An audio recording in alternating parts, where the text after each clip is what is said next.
direto ou indiretamente, faz parte de um capítulo de uma história que a gente nunca sabe como explicar, mas nasceu aqui. E Amanda, minha filha, você, como suas irmãs, vocês não sabem, talvez, a dimensão que tem essa emoção de estar aqui hoje, e ainda mais por esse motivo.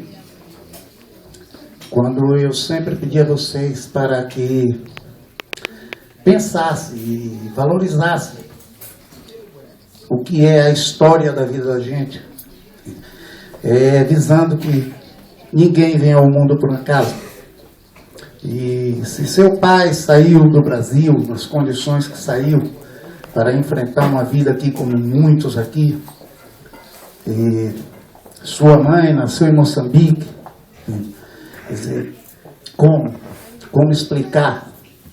E a gente escreveu uma história e hoje, graças a Deus, a você, como você sempre foi uma boa filha, entende? Você sempre foi uma menina muito consciente, muito organizada.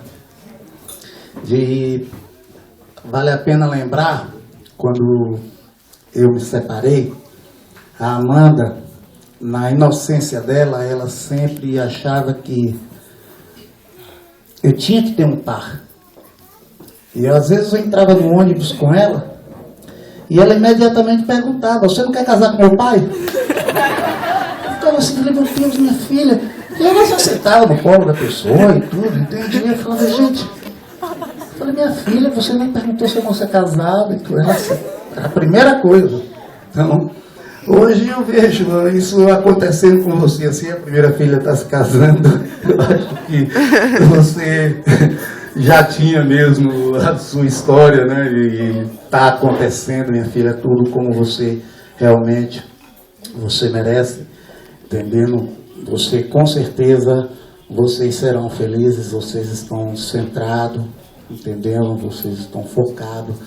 E quando da primeira vez eu falei para vocês que ainda era cedo, depois eu disse que a gente nunca sabe quando é cedo ou é tarde, entende?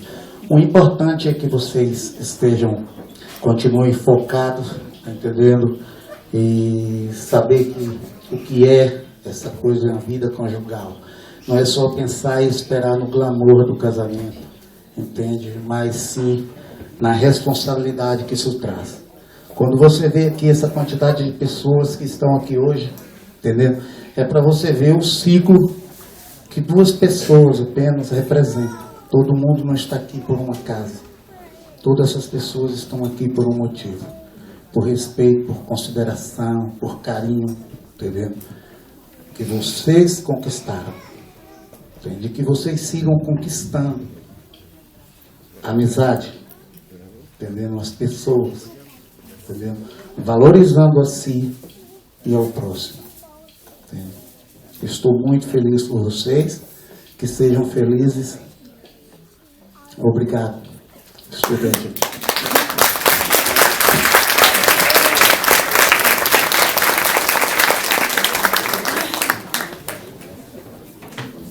Ok, tem mais alguém que quer falar? Rapidinho. Senão o Johnny vai cantar. Não, Johnny? Nós dois? Eu te ajudo. Então nós vamos ter mais